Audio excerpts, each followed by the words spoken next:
She was gone, cold, still, only 12 years old, and the light had already left her eyes. The people around her said it was too late, but they didn't know who was coming. This is not just a story of death. It's a story of faith, a story of miracles, a moment when heaven broke through. His name was Jairus, a leader in the synagogue. He was a man respected, revered. But none of that mattered anymore. His daughter was dying, and all Jairus could do was run to the only one who could help. He finds Jesus, surrounded by crowds, people reaching for him, shouting his name.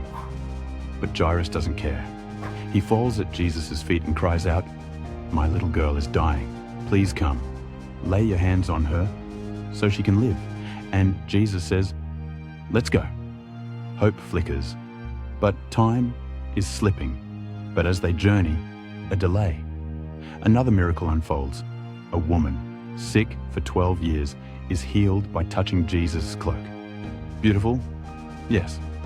But for Jairus, every second mattered. And then, a voice cuts through the crowd. "Your daughter is dead. Don't bother the teacher anymore." Time stops. Jairus' breath catches. It's over, isn't it? But Jesus, he turns to Jairus and says, "Don't be afraid. Just believe." Those words, "Don't be afraid. Just believe." They change everything. The house is filled with grief, crying, screaming. The finality of death settles in like a thick fog. And into that fog walks Jesus. He looks around and says something strange. "Why are you crying? The child is not dead, but asleep."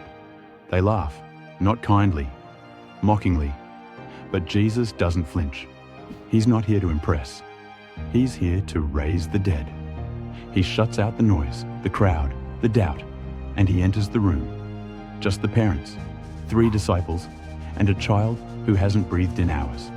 He kneels beside her, takes her cold hand, and with a voice both gentle and full of divine authority, he whispers, "Talitha cum," "Little girl, get up." Silence. A moment suspended in eternity. Then, a gasp, eyes open. She sits up, and then she stands. She walks, as if death had never touched her. Tears of grief turn into tears of joy. What was lost is found. What was dead lives again. Jesus tells them, "Give her something to eat," because this isn't a ghost, it's real. Resurrection has entered their home.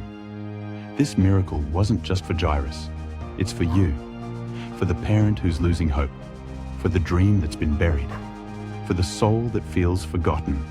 Jesus still whispers, still walks into hopeless rooms, still takes the hand of what looks dead and says, "Get up." Because with him, no situation is too far gone, no life is too broken, no end is the end. Do you believe he still speaks?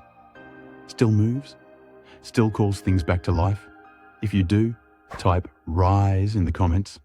Hit like if your faith was stirred. And don't forget to subscribe to the Fast Faith feed, where we bring Bible stories to life, one miracle at a time, because the same Jesus who raised that little girl is alive today.